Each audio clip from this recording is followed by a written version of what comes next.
Ahora hablemos de los candidatos a vicepresidente.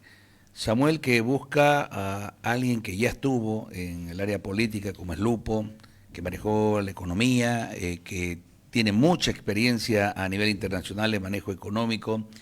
Tuto, que tiene un joven experto en aplicaciones, que ha sido exitoso en ese sentido, muy poco, casi nada en el tema político. ¿Cuál es tu criterio en torno a estos dos? Y después analizamos los siguientes. Justamente en mi anterior artículo a las estrategias de campaña yo hablaba sobre los candidatos a vicepresidentes de Samuel y de Tuto, es decir, José Luis Lupo y Juan Pablo Velasco.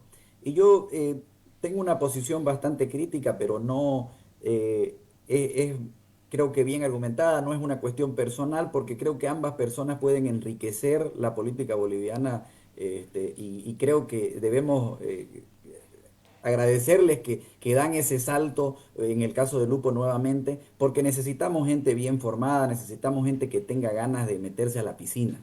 Ahora bien, yo fui crítico en un inicio porque mi argumento es el siguiente.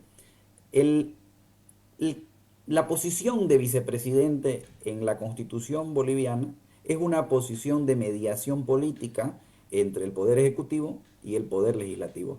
¿Qué quiere decir esto? El presidente tiene que tener el vicepresidente, mejor dicho, tiene que tener un olfato político que sea espectacular. Es la persona que le va a conseguir las mayorías al presidente en el Parlamento para que se aprueben los proyectos de ley que vienen del Ejecutivo. Y para eso tiene que tener llegada a las diferentes fuerzas políticas, tiene que tener cualidades de conciliador, cualidades de encontrar consensos, de encontrar compromisos y de saber negociar con las distintas fuerzas políticas.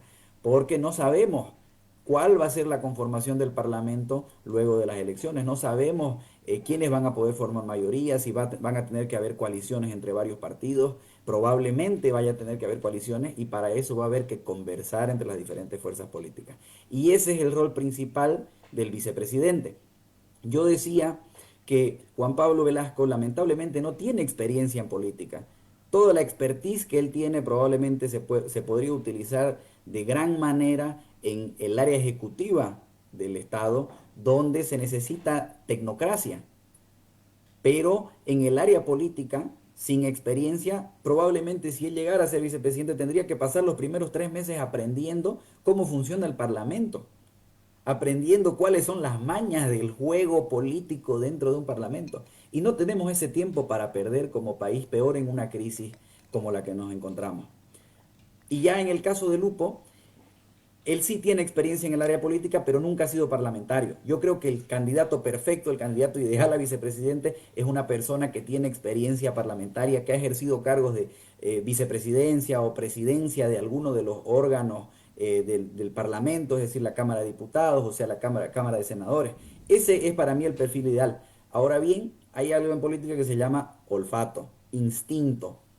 Y yo dije, bueno, nos pueden dar una sorpresa estos candidatos, porque sin duda el que tiene el instinto, el que le entiende, puede adaptarse rápidamente. Y creo que eso en el último tramo ha quedado bastante claro.